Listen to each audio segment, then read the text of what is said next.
Welcome to Veda class. મારા 10 વર્ષના અનુભવ પરથી આપણે જો જાણીએ અને અત્યારના જે લોકડાઉનની પરિસ્થિતિના કારણે, કોરોના પરિસ્થિતિના કારણે ઘણા વિદ્યાર્થીઓનો અભ્યાસક્રમ એટલો સંપૂર્ણપણે પૂરો નથી થઈ શક્યો. તો મેં ઘણા વિદ્યાર્થીના ફીડબેક લીધા અને જાણ્યું કે ભાઈ આમાં તમને કઈ વસ્તુ ત્યાં યુટ્યુબમાં સૌથી વધારે જોવાની ગમે છે.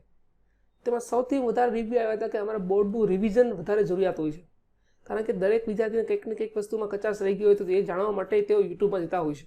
પણ યુટ્યુબમાં સંપૂર્ણ સિલેબસ અવેલેબલ નથી, બરાબર. તો મેં વિચાર્યું કે મેથ્સ માટે જો હું પહેલા એક્સરસાઇઝ 1.1 થી લઈને છેલ્લી એક્સરસાઇઝ સુધીના દરેકના 1-1 કલાક જે આસપાસના વિડીયો બની શકતા હોય તો બનાવીને આપણે અપલોડ કરીએ યુટ્યુબ ઉપર, જેથી કરીને દરેક વિદ્યાર્થી એ વિડીયો જોઈને જો પોતાનો કોઈ પણ ડાઉટ હોય તો ક્લિયર કરી શકે.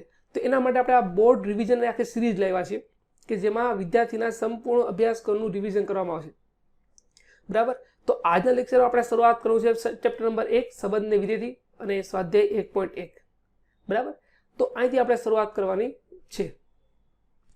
તો આ રિવિઝન સ્ટાર્ટ કરતા પહેલા થોડીક તમને માહિતી આપવા માટે માંગીએ છીએ કે વેદ ક્લાસમાં અત્યારે એક નવી અમે ક્રેશ કોર્સ લોન્ચ કરવા જઈએ છીએ કે જે નીટ 2021ના વિદ્યાર્થીઓ માટે છે, ગુજરાતી મીડિયમ માટે જો ભણતા હોય તો એ લોકો માટે છે. તો ઓનલાઈન ક્રેશ કોર્સ વેદ ક્લાસ લાવી રહ્યું છે જે લોકો તૈયારી કરવા માંગતા હોય નીટ 2021 માટે, બરાબર. જે વેદ ક્લાસ નામ ન સાંભળ્યું હોય તો તેના માટે કહી દઈએ કે આખા ભારત દેશમાં કુલ 200થી પણ વધારે અને 10,000થી પણ વધારે 200થી વધારે સ્કૂલ અને 10,000થી પણ વધારે વિદ્યાર્થીઓને અત્યારે એજ્યુકેશન સર્વિસ આપી રહ્યું છે વેદ ક્લાસ. આ જે ક્રેશ કોર્સ છે એમાં કઈ એપ્લિકેશનના કયા ફીચર છે એના વિશે થોડી માહિતી આપી દઉં. દરરોજનું 3 કલાકનું લાઈવ લેક્ચર લેવામાં આવશે, બરાબર. દરરોજનું ડીપીપી અને વીકલી ટેસ્ટનું આયોજન કરવામાં આવેલું છે. થિયરી અને પ્રેક્ટિસ ટેસ્ટ કરી શકે તે પ્રકારની સવલત રાખેલી છે. અંદર ડિટેલ રિપોર્ટ સેક્શન તમને મળશે એપ્લિકેશનમાં જ. બધી વસ્તુ કમ્પ્લીટ તમને એપ્લિકેશનમાં મળશે વેદ ક્લાસની. મટીરિયલની જો વાત કરવામાં તો કયા પ્રકારનું મટીરિયલ આ ક્રેશ કોર્સ દરમિયાન તમને આપવામાં આવશે, તો સૌથી પહેલું છે કે લાઈવ લેક્ચરનું રેકોર્ડિંગ તમને મળશે. એટલે કદાચ કોઈ વિદ્યાર્થી કોઈક દિવસ એબસન્ટ રહી ગયો હોય તો રેકોર્ડિંગ જોઈને પણ એ પોતાના કન્સેપ્ટ ક્લિયર કરી શકે. એના માટે ખાસ રેકોર્ડિંગ તમને એપ્લિકેશનમાં જોવા મળશે, બરાબર. લાઈવ લેક્ચર્સની જે નોટ્સ છે તે પણ તમને અંદરથી જ મળી જશે, બરાબર, એપ્લિકેશનમાં જશે.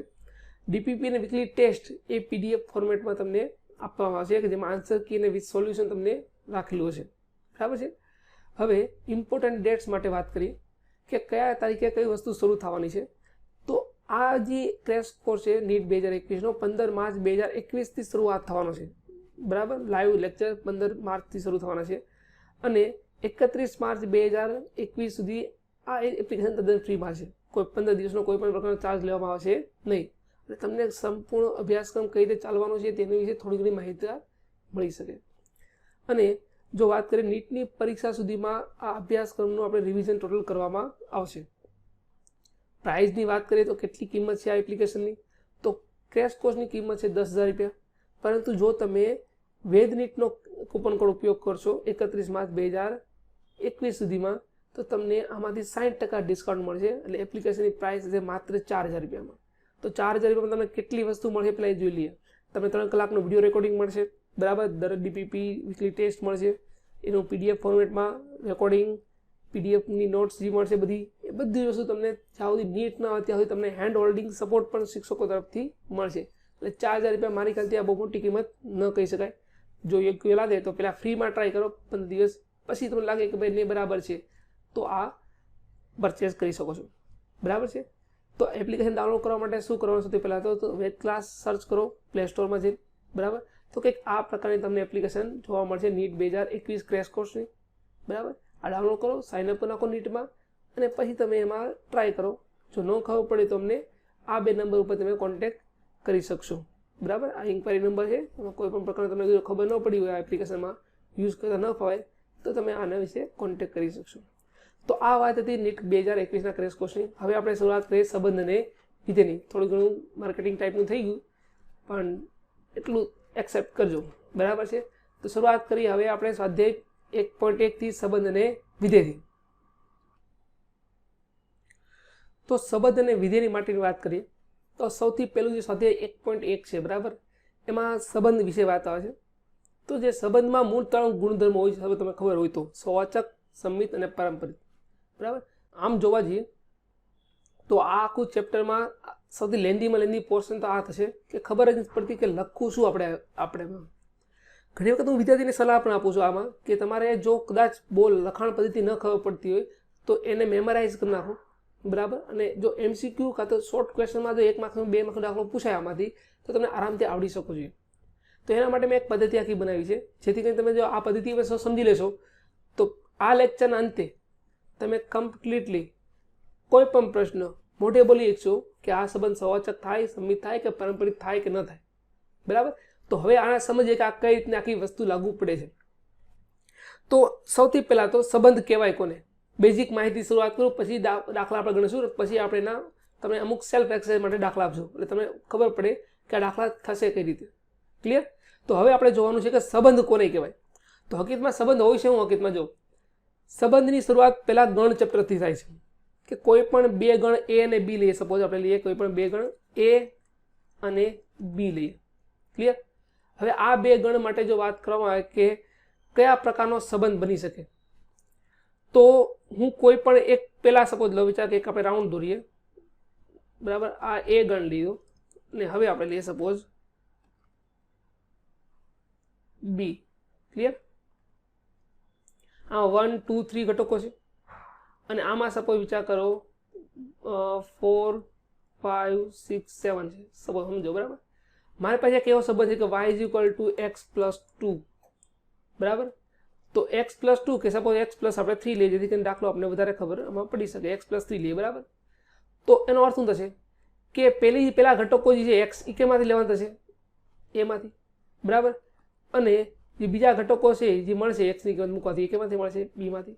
તો સપોઝ 1 હશે તો જવાબ શું મળે તમને 4, બરાબર. 2 હશે તો કેટલા જવાબ મળે 5 અને 3 હશે તો શું થઈ ગયો 6.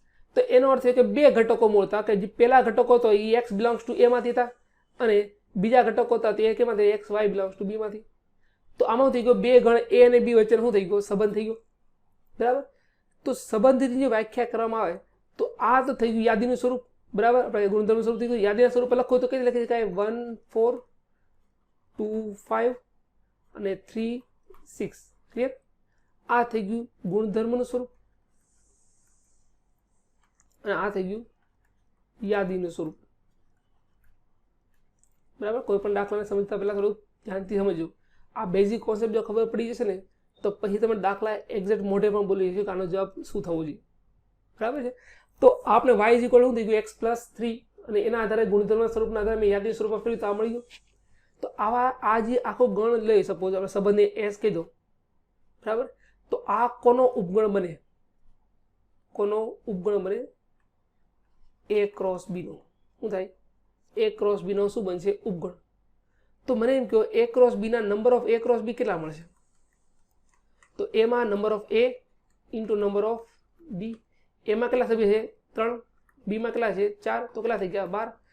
તો a × b માં કુલ ઘટકો છે 12, બરાબર. તો એના કુલ ઉપગણની સંખ્યા કેટલા થાય, તો a × b ના ઉપગણની સંખ્યા કેટલી થશે, કોઈ પણ ઘટગણના ઉપગણની સંખ્યા 2n બરાબર થાય.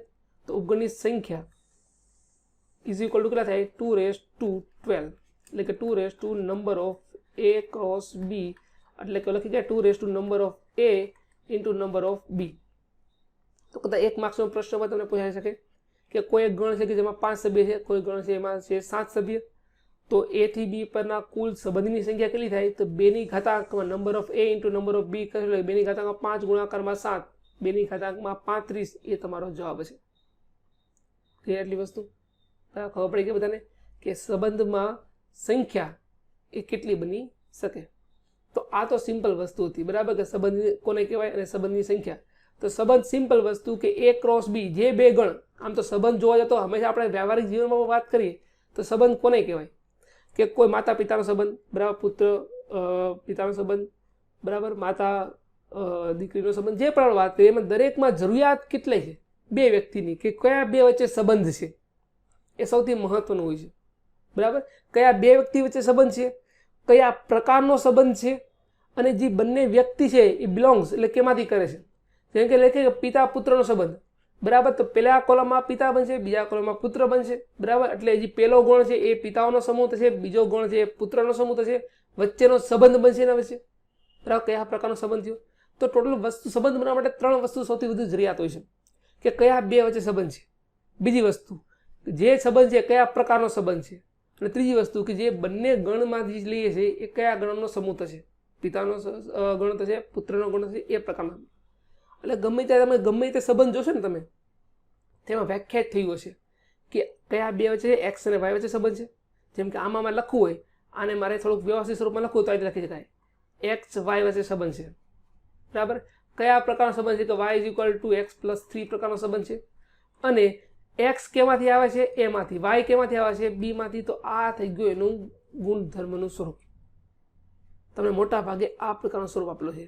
એટલે કોઈ પણ ગણ હવે તમે જુઓ સંબંધમાં, બરાબર, તમને ખબર પડવી જોઈએ કે પેલા કયા બે વચ્ચે સંબંધ છે, એટલે કે એક્સ અને વાય વચ્ચે સંબંધ થયો. આમાં કયા પ્રકારનો સંબંધ છે કે X Y is equal to X plus 3 પ્રકારનો સંબંધ થઈ ગયો. અને બંને વ્યક્તિ કે જે એના વચ્ચે સંબંધ છે એ કેમાંથી બિલોંગ્સ કરે છે, કયા ગણમાંથી આવે છે. બરાબર. આ બેઝિક વસ્તુ ખબર છે તો જ તમને ખબર પડે કે સવાચક, સંમિત કે પરંપરિત થાય કે ન થાય. તો સંબંધના બધા કન્સેપ્ટ લગભગ તમને ક્લિયર થઈ જવા જોઈએ. ધોરણ કે આ તો જોવા જઈએ 11મા ધોરણમાં જ આ વસ્તુ આવી ગયું છે, સંબંધની સંખ્યા, સંબંધ કોને કહેવાય, બધી વસ્તુ. બરાબર. તો આ વસ્તુથી સંબંધ માટે હવે વાત કરીએ સંબંધના ગુણધર્મ. તો સંબંધના ટોટલ 3 ગુણધર્મ છે, સવાચક, સંમિત અને પારંપરિક. હવે સવાચક માટે જો વાત કરીએ કે સવાચક સંબંધ કયા પ્રકારનો બને, બરાબર, તો એ આપણે જોઈએ. સૌથી પહેલા તો સવાચક સંબંધ કહેવાય કોને. તો જો મારી માટે થોડું ગ્રાફિકલ મેથડ હું તમને કહી શકું કે કઈ રીતે આપણે ગ્રાફિકલ મેથડથી સમજી શકીએ કે સવાચક સંબંધ થાય કે ન થાય. બરાબર. પણ 3 વસ્તુ લઈએ કે જેમાં સમજીએ કે સંબંધ સવાચક થાય કે ન. તો નાના બોક્સ કરી નાખીએ જેથી કરીને ખબર પડે. આપણે બહુ બધા જરૂર પડશે.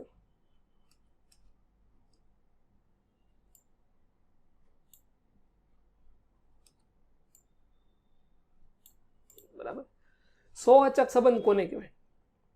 તો પહેલી વસ્તુ, સવાચકનો અર્થ શું થાય? ગુજરાતીમાં જો સંધિ છૂટી પડે તો સવાચક એટલે કે પોતાના જાતને જ પોતાને કેવી, એટલે કે તમે તમારી જાતને કહો. સવાચક મતલબ આનો મિનિંગ આવો થવો જોઈએ ગુજરાતી માટે.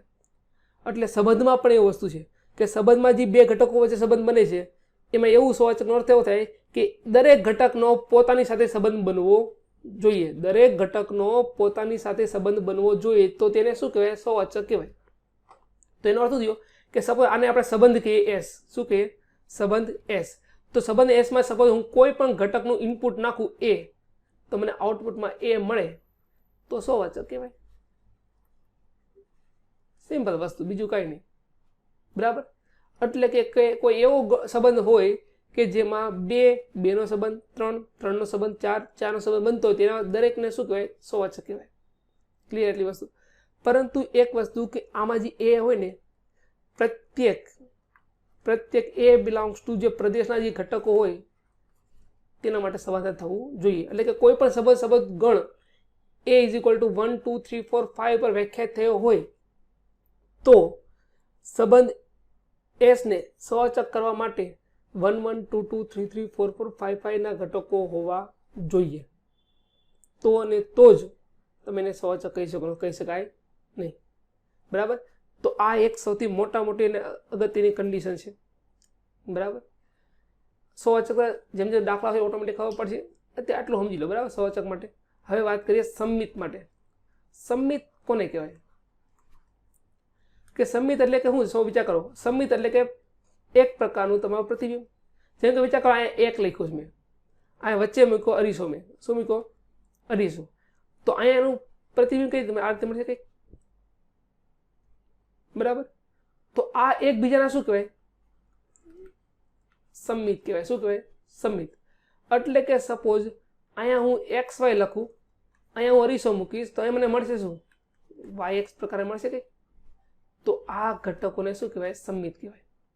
એટલે કે સપોઝ હું અહીંયા X નાખું, મને Y પ્રકારનો સંબંધ મળે છે, તો જો આ જગ્યાએ હું Y નાખીશ ઇનપુટમાં, રિટર્નમાં, તો મને અહીંયા શું મળવું જોઈએ? X મળવું જોઈએ. તો સંબંધ સંમિત કહેવાય. નહીં તે થઈ શકે નહીં. ક્લિયર વસ્તુ. જેમ કે સંમિતનું ઉદાહરણ લેવું હોય તો હું એક સિમ્પલ લઈ શકું કે મારી પાસે સપોઝ વિચાર કરો કે 2 રેખા છે. એક રેખા આ રીતે લો અને બીજી રેખા સપોઝ હું આ રીતે લો. બંને પરસ્પર કેવી થઈ ગઈ? લંબ થઈ ગઈ. આને કહી દો L1 આને કહી દો L2. તો L1 લંબ L2 છે, એટલે કે સંબંધ કયા પ્રકારનો બન્યો? લંબ થાય તે પ્રકારનો સંબંધ બન્યો આમાં, બરાબર. એક રેખા બીજી રેખાને શું આપ્યો? તમને લંબ આપેલો સારી રીતે. વિચાર કરો આ રીતે, બરાબર. L1 L2 લંબ છે, તો શું L2 L1 લંબ કહેવાય? બંનેને ચેન્જ કરી નાખો. થઈ શકે કે ન થઈ શકે? થઈ શકે. તો આને શું કહી શકો તમે? સમમિત કહી શકો, બરાબર. પરંતુ એમ વિચાર કરું કે લેસ ધેન નો સંબંધ લો, કે A લેસ ધેન B. કયા પ્રકારનો સંબંધ લો? A less than B. આ પ્રકારનો સંબંધ હોય તો એને શું તમે કહી શકો? સવાચક. 2 5 કરતા નાનો કહી શકાય? હા, કહી શકાય. હવે ઉલટા નાખો, 5 એ 2 કરતા નાનો કહેવાય? ન કહેવાય. તો એનો અર્થ એવો થયો કે આ જે છે લેસ ધેન નો સંબંધ એ સમમિત બનતો નથી. ખબર પડી ગયા વસ્તુમાં તમને સમમિત કોને કહેવાય? રિવર્સમાં પ્રોસેસ બનતી હોય, તમે ઘટકોને ઇન્ટરચેન્જ કરી નાખો અને જો કોઈ ફરક ન પડે તો સમજવાનું કે સમમિત છે, નહીંતર નથી. L1 રેખા L2 રેખાને લંબ સમાંતર છે, તો L2 રેખા L1 રેખા સમાંતર કહેવાય? કહેવાય જ, બરાબર. અને એને શું કહી શકાય? સમમિત, બરાબર. સમમિતમાં હજી એક વસ્તુ પણ આવે છે, એ હું તમને આગળથી સમજાવી. વિસમિત સંબંધ કોને કહેવાય? ચાલો સમજાવી નાખીએ ભેગે ભેગું. વિસમિત સંબંધ કોને કહેવાય? સમજો કે x અને y નો સંબંધ બને છે અને y અને x નો સંબંધ પણ બને છે. તો જો x બરાબર y થાય, શું થાય? x બરાબર y થાય તો સંબંધ કેવો કહેવાય? વિસમિત કહેવાય, સ્ક્રૂ સિમેટ્રિક કહેવાય. શું કહેવાય? વિસમિત કહેવાય. હવે વિસમિત એટલે હકીકતમાં જોવા જાવ તો આ પ્રકારનો સંબંધ ક્યાં બની ગયા? કે એવું કયો સંબંધ થાય કે જે x y નો સંબંધ છે, y x નો સંબંધ હોય તો x બરાબર y થવું જોઈએ? તો એ છે ઉપગણનો સંબંધ. સૌ વિચાર કરો, A B નો ઉપગણ છે અને B A નો પણ ઉપગણ બને છે. તો શું તમે કહી શકો કે A બરાબર B થાય? થાય, કેમ કે એના દરેક ઘટક સભ્ય B માં આવે છે અને B ના દરેક ઘટક સભ્ય A માં આવે છે. તો એનો અર્થ શું થયો? કે A બરાબર B હોય તો જ આ શક્ય છે. તો આ જે ઉપગણનો સંબંધ છે ને એને શું કહી શકાય? વિસમિત સંબંધ કહી શકો. શું કહી શકો? વિસમિત સંબંધ કહી શકો. ક્લિયર એટલી વસ્તુ બધાને? તો હવે સમમિત ખબર પડી ગઈ. હવે આવા છે પારંપરિક સંબંધ, બરાબર. સમમિત સંબંધમાં છે બધાને એક બહુ મોટો ઇસ્યુ હોય કે ખબર નથી પડતી. એ લોકો હંમેશા એવું વિચારતા હોય કે x y નો સંબંધ હોય તો y x નો સંબંધ જો, બરાબર. x y નો સંબંધ આપેલો જ ન હોય તો y x નો સંબંધ મળશે? ન મળી શકે. તો પહેલી કન્ડિશન જો સમમિત માટે વિચારતા હોય ને તો કઈ કન્ડિશન મને ખબર ને કે પેલા x y નો સંબંધ તો હોવો જોઈએ, તો તમે y x નો સંબંધ ચેક કરવા જવાનો હોય. બે રેખા પરસ્પર સમાંતર હોય તો પેલી રેખા બીજી રેખા સમાંતર કહેવાય, તો બીજી રેખા પેલી રેખા સમાંતર પણ કહી શકાય. પણ બે રેખા જ નથી તો સમાંતર જ રેખા નથી તો તમે સંબંધ તો ચેક કરવા જવાના છો નહીં. તો સૌથી પહેલી કન્ડિશન જે મેન સૌથી ઇમ્પોર્ટન્ટ છે એ છે કે x y નો સંબંધ હોય તો જ y x ચેક કરવું. દાખલા આવશે એટલે હું તમને ઓટોમેટિક ખબર પડશે કે આ દાખલામાં શા માટે એવું બને છે કે નથી બનતું, બરાબર. હવે વાત કરીએ પારંપરિક માટે. શું વાત કરીએ? પારંપરિક માટે. તો પારંપરિક સંબંધની જો વાત કરીએ તો શું બની શકે? સમજો પારંપરિક સંબંધ જો આ જગ્યાએ વિચાર કરીએ કે x હું નાખું છું ઇનપુટમાં અને મને y આઉટપુટમાં મળે છે, એટલે કે x y નો સંબંધ બને છે. y નાખું છું ઇનપુટમાં અને મને કોઈ z નો સંબંધ બને છે. તો મારી પાસે એવો સંબંધ બનવો જોઈએ કે જેમાં હું x નાખું અને મને z મળે, તો સમજવાનો પારંપરિક છે. એટલે આમ જોવા જઈએ તો ગુજરાતીમાં આપણે સમજીએ કે પરંપરા કોને કહીએ આપણે? કે દાદા હોય, પછી પપ્પા હોય, પછી આપણે આવીએ, આપણા છોકરા આવે, એ તરફ આખી મેથોડોલોજી થઈ. એટલે કે એક બીજાનો સંબંધ બને છે, બીજા ત્રીજાનો સંબંધ બને છે, ત્રીજાનો સંબંધ ઓટોમેટિકલી પહેલા હારે બનતો હશે ને તો જ આખી શ્રેણી શૃંખલા બની કહેવાય. એટલે પરંપરા ટાઈપનું થયું. એટલે પારંપરિક એ પ્રમાણે લાગુ પડે. ક્લિયર વસ્તુ? પારંપરિક કોને કહેવાય? x y નો સંબંધ બનવો જોઈએ, y z નો સંબંધ બનવો જોઈએ, તો મને x z નો સંબંધ મળે તો સમજવાનું કે એને પારંપરિક કહેવાય. આ સિમ્પલ વસ્તુ છે. પણ એના માટે સૌથી પહેલી કન્ડિશન એ હોવી જોઈએ કે x y નો સંબંધ હોવો જોઈએ, y z નો સંબંધ હોવો જોઈએ, તો તમારે x z નો સંબંધ ચેક કરવા જવાનું. ક્લિયર એટલી વસ્તુ બધાને? બરાબર. જેમ કે આના માટે એક વિચાર કરો, કયો સંબંધ આવો બની કે જે પારંપરિક થઈ શકે?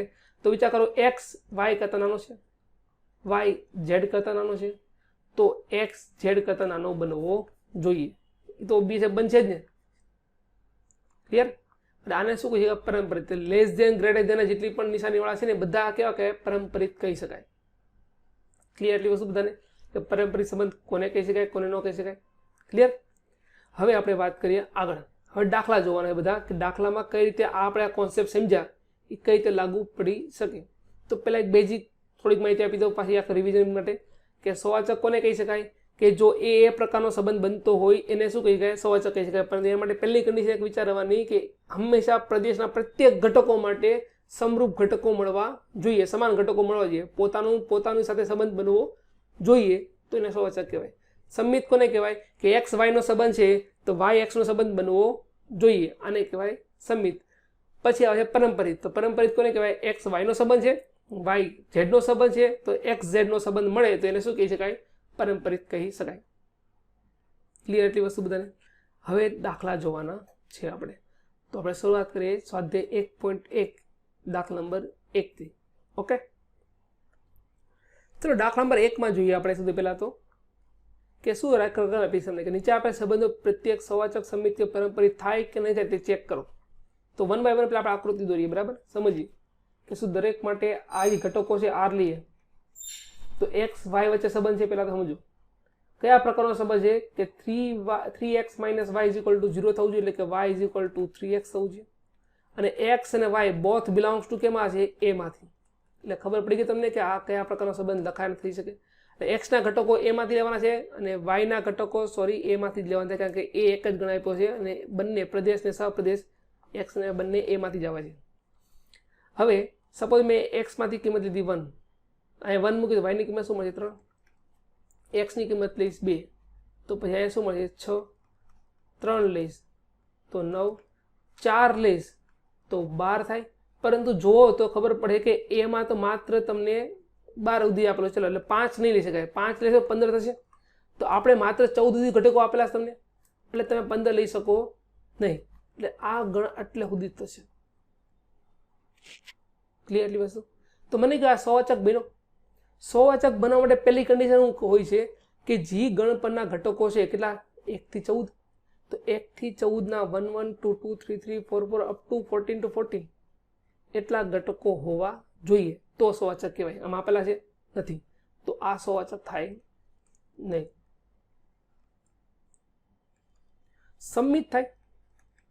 સંમિત થવા માટે શું કીધું તમને કે એક્સ વાય નું ઇનપુટ લીધું કે 1 નાખ્યો તો મને જવાબમાં શું મળ્યો તમને? આ જગ્યાએ હું કોઈ પણ ઘટક નાખો છો, વિચાર કરો આ લીધું આપણે સંબંધ, આ નાખ્યું 1, અહીંયા શું મળશે તમને? 3. 1 3 છે ને સંબંધ.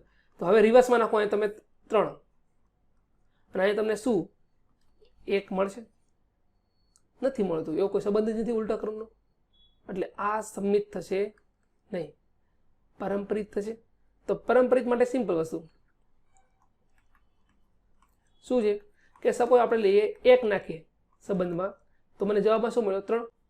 હવે હું 3 નાખું તો મને શું મળશે? 9. તો શું આપણે 1 નાખીએ અને 9 મળે એવો કોઈ સંબંધ બની શકે ખરા? એવો આપેલો સંબંધ આમાં તમને નથી આપેલો. પરંપરિત પણ થશે નહીં. એટલે આપેલ સંબંધ સવાચક નથી, સંમિત નથી, પરંપરિત પણ નથી. આ દાખલો આટલો બધો જો ગણવાની જરૂર નથી.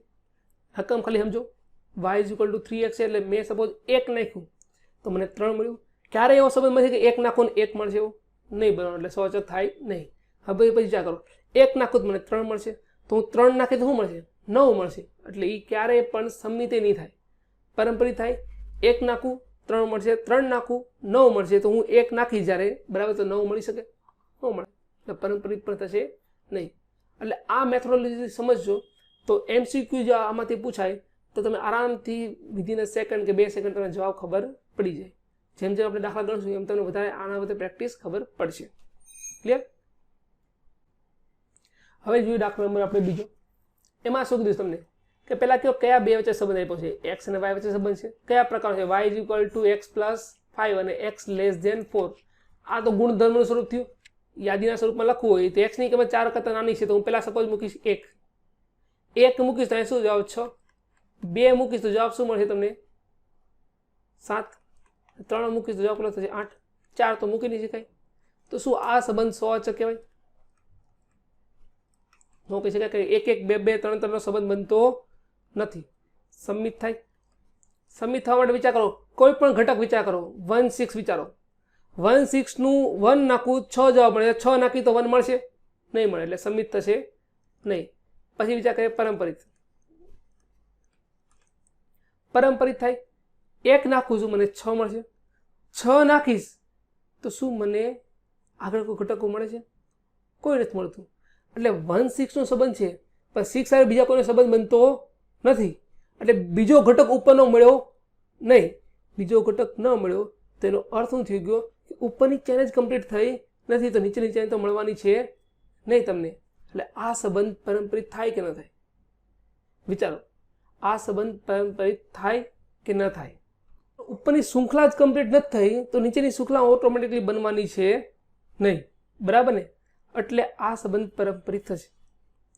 રકમ અમે ખાસ સમજો, ઉપરની શૃંખલા કમ્પ્લીટ થતી હોય, ઉપરનો એ બી નો સંબંધ હોય, બી સી નો સંબંધ હોય, તો તમારે એ અને સી વચ્ચેનો સંબંધ ચેક કરવા જવાનો, તો ચેક કરવા જરૂર છે નહીં. ઉપરનું જ કમ્પ્લીટ ન હોય તો નીચેનું ચેક કરવાની જરૂર પડતી નથી. આ વસ્તુ ખબર પડી ગઈ? પરંપરિત શા માટે થયું એ ખબર પડવી જોઈએ. ક્લિયર? ચલો એના પર દાખલા નંબર 3 જોઈએ આગળ. ચલો આ જોઈએ. આ સંબંધ જે શું કે એક્સ એ વાય વડે વિભાજ્ય છે. સિમ્પલ વસ્તુ, આમાં દાખલા પર ગણતરી જ નથી કરો, આપણે સમજવાનો છે ડાયરેક્ટ દાખલો કે આ 100 વાચક થાય.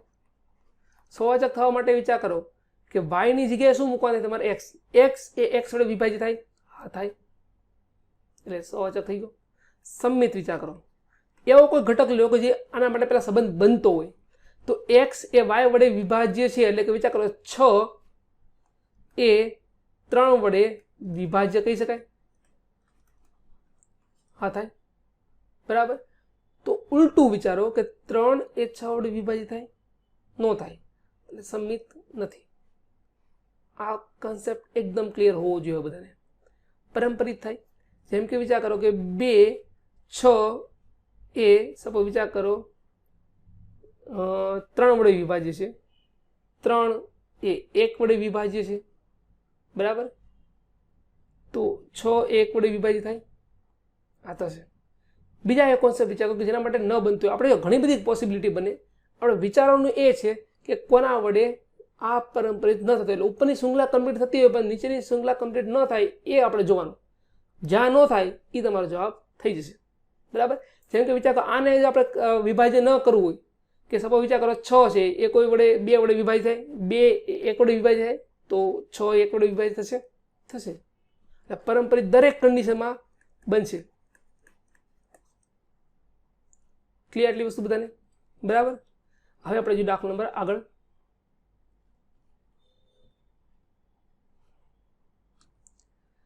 આ જગ્યાએ શું કીધું તમને કે કયા બે વચ્ચે સંબંધ છે?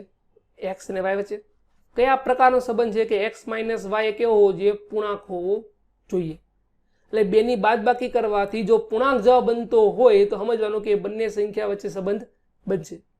તો સૌથી પહેલા વિચાર કરો કે એક્સ પ્રકારનો સંબંધ બને છે, એટલે કે એક્સ માઇનસ એક્સ કરીએ તો 0 એ પૂર્ણાંક કહેવાય. થાય? આ થાય. એટલે સમજવાનું કે કેવો થશે આ સંબંધ? કેવો થશે? પૂર્ણાંક થશે. એક્સ માઇનસ એક્સ હોય એટલે શું થાય? 100 વાચક થાય. તો 100 વાચક થશે, કારણ કે બંને સમાન સંખ્યા છે તો બાદબાકી કરો તો 0 જ મળશે, એટલે પૂર્ણાંક તો થશે જ. એટલે એક્સ માઇનસ એક્સ એ 0 થઈ ગયું એટલે 100 વાચક થશે. હવે વિચાર કરો કે એક્સ વાય નો સંબંધ બનતો હોય, એટલે કે એક્સ માઇનસ વાય જો પૂર્ણાંક બનતો હોય તો વાય એક્સ નો સંબંધ બને, એટલે કે વાય માઇનસ એક્સ એ પૂર્ણાંક થાય જ. ખાલી માઇનસ ફરક પડશે. જેમ કે લો કે 5 માઇનસ 2 તો કેટલા થઈ ગયા? 3, તો એ પૂર્ણાંક કહેવાય. હવે ઉલટું કરીશ, 2 માઇનસ 5 કરી તો પણ જવાબમાં તમને શું મળશે? -3 જ મળશે. એ પણ પૂર્ણાંક જ કહેવાય. ધન પૂર્ણાંક ઋણ પૂર્ણાંક માંગ્યો નથી, ખાલી તમે પૂર્ણાંક કીધું છે. તો આ બાદબાકી પણ કેવી થશે? પૂર્ણાંક. એટલે આ વિધેય શું થઈ ગયું? સંબંધ સમિત થઈ ગયું. ક્લિયર એટલી વસ્તુ બધાને? બરાબર. હવે આપણે લઈએ પરંપરિત, એટલે કે એક્સ અને વાયની બાદબાકી પૂર્ણાંક થાય છે, વાય ઝેડની બાદબાકી પૂર્ણાંક થાય છે, તો એક્સ ઝેડની બાદબાકી પૂર્ણાંક થાય. હવે વિચાર કરો એક્સ વાય ઝેડ થાય કેમાંથી? ઝેડમાંથી. કોઈ પણ બે પૂર્ણાંકની બાદબાકી હંમેશા પૂર્ણાંક જ થવાની છે ને. મતલબ એક્સ વાયની બાદબાકી કરો કે વાય ઝેડની બાદબાકી કરો એ પણ પૂર્ણાંક થાય, તો એક્સ ઝેડની બાદબાકી પૂર્ણાંક થવાની છે, એટલે પરંપરિત થશે. સમજો ખાસ, આ બધી વસ્તુ ખાલી બોલવા ઉપરથી થાય છે. દાખલો ગણતરી જ નથી કરવાનો આપણે, બરાબર. હવે આપણે નેક્સ્ટ દાખલા ઉપર આગળ જઈએ. તો દાખલા નંબર 5માં કુલ 5 દાખલા આપેલા તમને. હવે તમારે એ જોવાનું છે કે આમાં સવાચક સંમિત કે પરંપરિત થાય કે ન થાય. દરેક દાખલા આપણે મોઢે જ ગણવાના થશે, બરાબર. એક્સ અને વાય એક જ સ્થળે કામ કરે છે, તો એક્સ અને એક્સ એ એક જ સ્થળે કામ કહી શકાય. તમે જ્યાં કામ કરતા હતા, હું ત્યાં બેઠો છું, બરાબર. તો હું અને હું આજ ઓફિસમાં કામ કરીએ છીએ, બને કે ન બને? બની જ શકે ને. દરેક વ્યક્તિ પોતાની સાથે કામ કરતો હોય ને, તો સવાચક થાય. પછી સંમિત લઈએ અને પારંપરિક માટે વાત કરીએ. તો સંમિત થાય, એક્સ અને વાય જો એક જ જગ્યાએ કામ કરતા, તો વાય અને જે વાય અને એક્સ છે બંને એક જ જગ્યાએ કામ કરી શકે? હા, કરી શકે. જેમ કે વિચાર કરો કે આ મગનલાલ છે અને આ છગનલાલ છે. આ મગનલાલ અને છગનલાલ જો એક જ જગ્યાએ કામ કરતા હોય, તો છગનલાલ અને મગનલાલ એક જગ્યાએ કામ કરી શકે? થશે ને, બરાબર ને? ગમે તે હોઈ શકે, બરાબર. હવે વાત કરીએ આપણે પારંપરિક માટે. પારંપરિક માટે વાત કરતા હોય તો વિચાર કરો, એક્સ અને વાય એક જ જગ્યાએ કામ કરે છે, વાય અને ઝેડ એક જ જગ્યાએ કામ કરે છે, તો એક્સ અને ઝેડ કેવા થશે? એક જ જગ્યાએ કામ થાય ને, એટલે એ પણ પારંપરિક થશે, બરાબર. એના પછી દાખલો છે, એક્સ અને વાય એક જ વિસ્તારમાં રહે છે, મગનલાલ અને મગનલાલ એ એક જ વિસ્તારમાં રહે કહી શકાય. તમે જ્યાં રહેતા હોય ત્યાં તમે જ રહેતા હોય ને, મતલબ બધી વસ્તુ એ ખબર પડે, લગભગ તો ખબર પડતી જશે મારી ખ્યાલથી. તો એક્સ અને એક્સ એ બંને એક જ જગ્યાએ કામ કરે છે, તો સવાચક થઈ ગયો. એક્સ અને વાય, મગનલાલ અને છગનલાલ એક જ વિસ્તારમાં રહે છે, તો છગનલાલ અને મગનલાલ એક જ વિસ્તારમાં રહેતા જોઈએ ને. ઉલટું કરો તો જગ્યા થોડી ફરી જશે, તો સંમિત કહી શકાય. પારંપરિક થાય, એક્સ અને વાય જો એક જ જગ્યાએ કામ કરતા હોય, એક જ જગ્યાએ વિસ્તારમાં રહેતા હોય, વાય અને ઝેડ જો એક જ વિસ્તારમાં રહેતા હોય, તો એક્સ અને ઝેડ એક જ વિસ્તારમાં રહેતા કહી શકાય? થશે, પારંપરિક પણ થશે, બરાબર. હવે જો સમજવી વસ્તુ છે, ત્રીજો દાખલો, એક્સ ની ઊંચાઈ એ વાય ની ઊંચાઈ કરતા બરાબર 7 સેન્ટીમીટર વધારે છે. તો સૌથી પહેલી વસ્તુ, એક્સ ની ઊંચાઈ કરતા બરાબર 7 સેન્ટીમીટર વધારે કહી શકાય? તમારી ઊંચાઈ કરતા ક્યારે વધારે હોઈ શકે? ન હોઈ શકે, એટલે સવાચક થાય નહીં. બીજી વસ્તુ, એક્સ ની ઊંચાઈ, સપોઝ વિચાર કરો આ પેન છે અને આ બીજું, બરાબર. આ એક્સ છે અને વાય છે. એક્સ ની ઊંચાઈ વાય કરતા 7 સેન્ટીમીટર વધારે દેખાય છે? હા. તો વાય ની ઊંચાઈ એક્સ ની કરતા 7 સેન્ટીમીટર ઊંચી કહી શકાય? ન થાય, કારણ કે ઊંચાઈ તો મોટી તો એક્સ જ રહેવાની છે. તો ઉલટું કરશો તો બની શકે નહીં સંમિત. પારંપરિક કહી શકાય, એક્સ ની ઊંચાઈ વાય કરતા 7 સેન્ટીમીટર વધારે છે. જો આ જગ્યાએ સમજવાની વસ્તુ છે,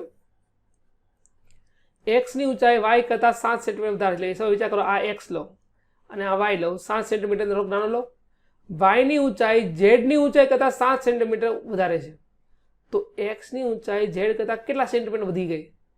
આ 7 નો ગેપ થઈ ગયો, આ 7 નો ગેપ થઈ ગયો, ટોટલ ગેપ કેટલો થઈ ગયો?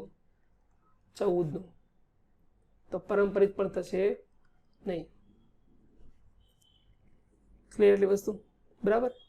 તો સામ્ય સંબંધ, એક વસ્તુ મારે તમને કહેવાનું છે કે સામ્ય સંબંધ કોને કહેવાય? તો જે આ ત્રણે ગુણધર્મનું પાલન કરે ને, સવાચક, સંમિત ને પારંપરિક, ત્રણે ગુણધર્મ જે પાલન કરે તેને શું કહી શકાય? સામ્ય સંબંધ કહી શકાય. તો આ જગ્યાએ શું થઈ ગયા? આને સામ્ય કહેવાય, આને કહેવાય, આને ના કહી શકાય. ત્રણેયમાંથી એક પણ ગુણધર્મ જો પાલન ન કરે ને તેને સામ્ય ન કહી શકાય. સવાચક હોય, સંમિત હોય ને પારંપરિક હોય, ત્રણેય કમ્પલસરી હોવા જોઈએ, તો એવા સંબંધને શું કહેવાય? સામ્ય સંબંધ કહી શકાય. ક્લિયર? એક્સ એ વાય ની પત્ની છે, તો બોલવામાં ધ્યાન રાખવું પડે કે એક્સ એ એક્સ ની પત્ની કહેવાય? ન થાય, બરાબર. તમે તમારા પતિ કે પત્ની ન થઈ શકો, એમાં વધારે સમજાવવું ન જોઈએ. એક્સ એ વાય ની પત્ની હોય તો શું વાય એક્સ ની પત્ની કહેવાય? ઈ નો કહેવાય. એક્સ એ વાય ની પત્ની છે તો વાય એ ઝેડ ની પત્ની તો નો જ થઈ ગઈ ને. ખબર પડે છે ને ભાઈ? એટલે બહુ વધારે ડિટેલમાં નથી સમજાતો, એટલું તો ખબર પડી જતી છે મારી ખ્યાલથી. એક્સ એ વાય ના પિતા છે,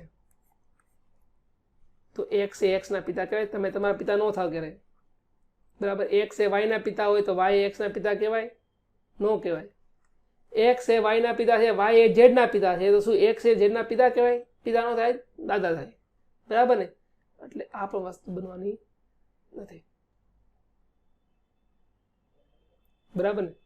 એટલે તમને ખબર પડી જોઈએ કે કોન્સેપ્ટમાં કઈ રીતે વર્કિંગ થશે. વિડીયો લેન્થ બહુ લાંબી થઈ રહી છે, બરાબર, પરંતુ કોન્સેપ્ટ ખાસ સમજવા જોઈએ કે જેથી કરીને દાખલા તમને બધા ખબર પડી જવા જોઈએ.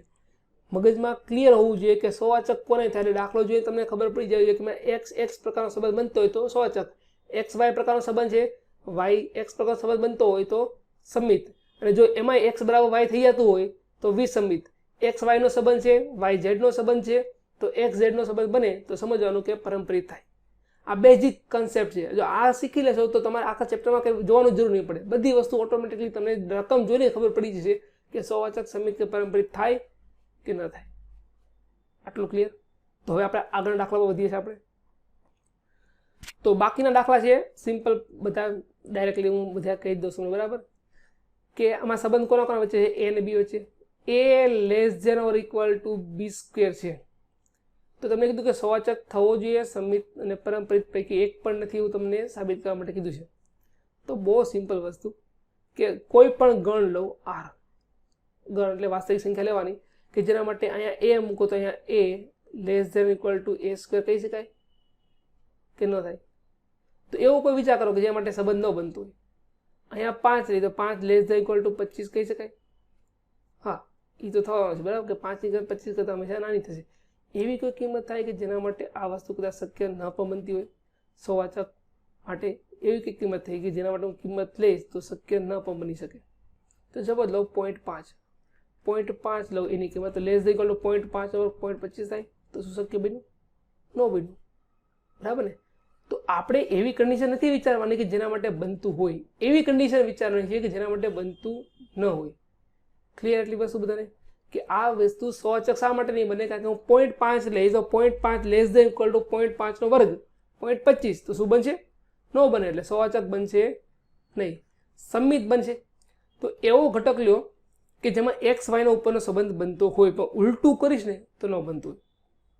જેમ કે સિમ્પલ વસ્તુ કહો, બીજો દાખલો છે ને, બરાબર, એમાં આપણે લઈએ પહેલાં તો 0.5, તો 0.5 તો 0.5 લેસ ધેન ઇક્વલ ટુ 0.25 તો આ બનતું નથી, એટલે આપણે આમાં કહી શકીએ કે આ સોવાચક નથી, બરાબર. હવે આપણે વિચાર કરીએ સંમિત માટે. તો એવા આપણે દાખલા લેવાના છે કે જેના માટે ન બને. જો બનતા તો લાખો ઉદાહરણ છે, સત્ય કોઈ પણ વિધાનને સાબિત કરવા માટે લાખો ઉદાહરણ ભલે લેવો, પરંતુ અસત્ય સાબિત કરવા માટે ખાલી એક ઉદાહરણ કાફી હોય છે. તો સંમિત ન કરવા માટે તમારે હંમેશા એ વિચારવાનું છે કે કયા રકમ માટે આ જવાબ નહીં બનતો. જેમ કે આમાં મારો વિચાર હોય તો કઈ રીતે વિચારી શકાય કે મેં આ જગ્યાએ લીધું 2, બરાબર, અને આપણે આ જગ્યાએ એવી કઈ કિંમત લેશું કે જેથી તમને જવાબમાં બની શકે? સપોઝ 0.5 લીધું છે, બરાબર, 0.5 લઈને આ જગ્યાએ આપણે લીધું, આપણે સપોઝ 1 લઈ શકાય? તો 0.5 લેસ ધેન ઇક્વલ ટુ 1 નો વર્ગ કહી શકાય? હા, થાય.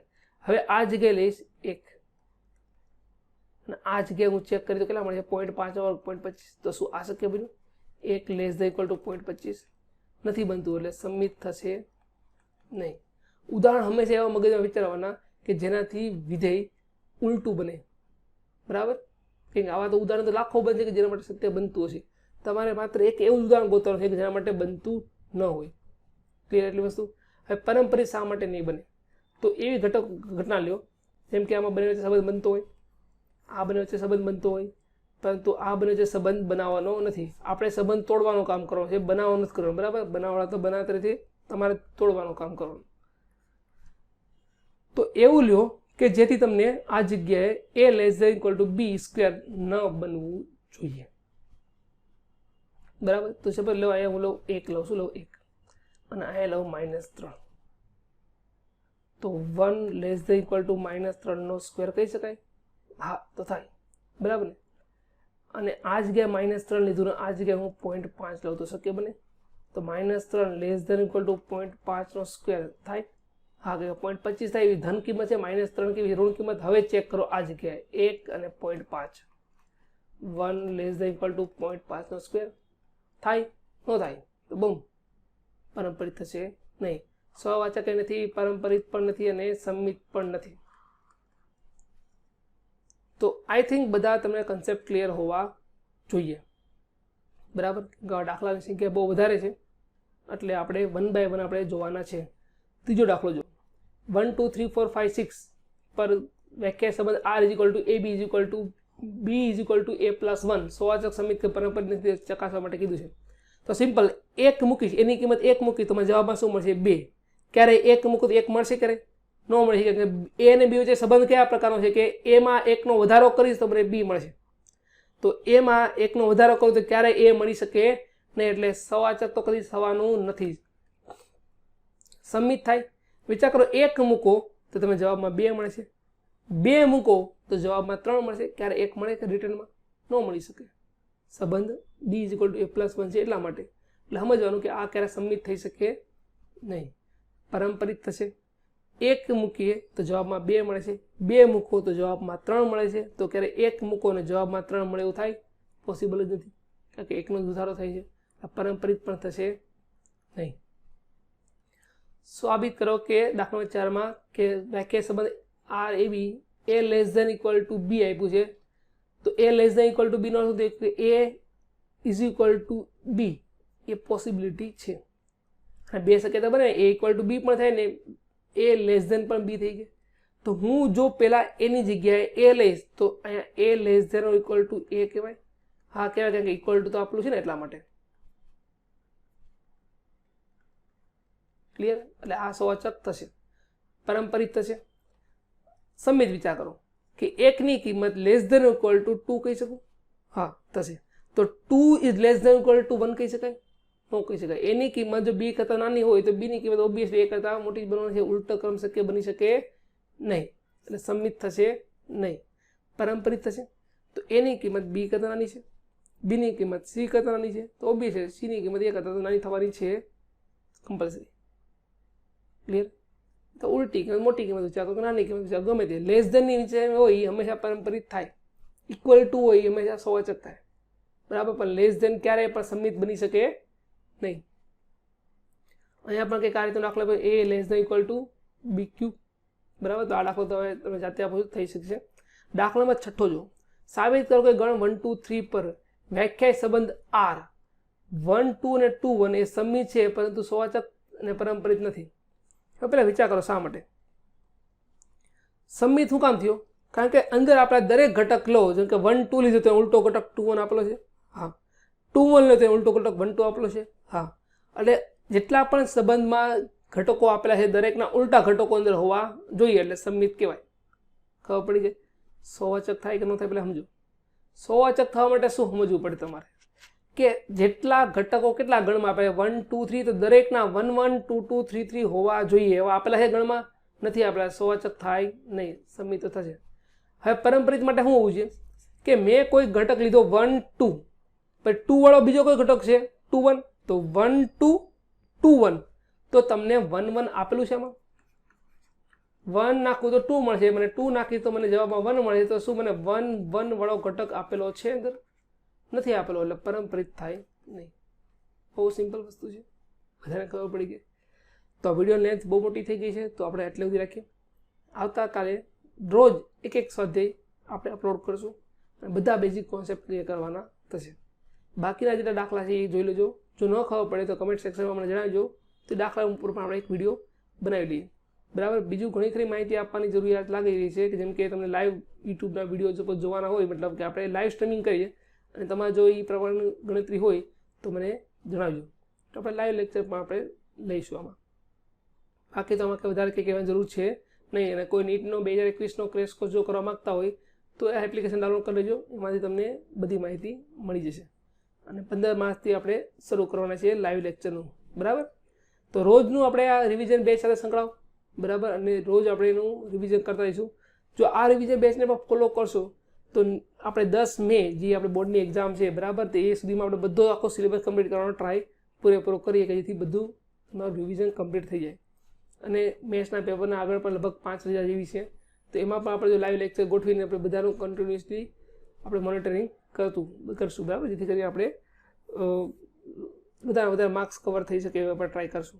ઓકે. તો આટલે સુધી આપણે લેક્ચર રાખીએ છીએ. આવતા લેક્ચરમાં આપણે સ્વાધ્યાય 1.2 વિશે જાણીશું. આ વિડીયો કેવો લાગ્યો કમેન્ટ સેક્શનમાં જણાવજો. લાઈક કરો, શેર કરો. એ તો આમ તો કેવું પડે મારી ખાલી. તો લાઇક ને શેર વધે. બાકી યુટ્યુબમાં કઈ લાઇક શેર કરવાથી પૈસા કમાતા નથી, એ એક કહી દઈએ, કદાચ ખબર ન હોય. ઘણા વિદ્યાર્થીઓ લાગતું હોય કે લાઇક ને શેર કરવાથી કદાચ યુટ્યુબવાળા પૈસા આપતા હોય, એવું નથી બનતું. લાઇક ઉપર કે શેર ઉપર કોઈ પણ પ્રકારનો ચાર્જ હોતો નથી. તમારે પે નથી કરવાનો ને યુટ્યુબવાળા અમને પે કરશે. ઓકે, આટલું સુધી રાખીએ. આવતા લેક્ચરમાં મળીએ સાથે 1.2 સાથે.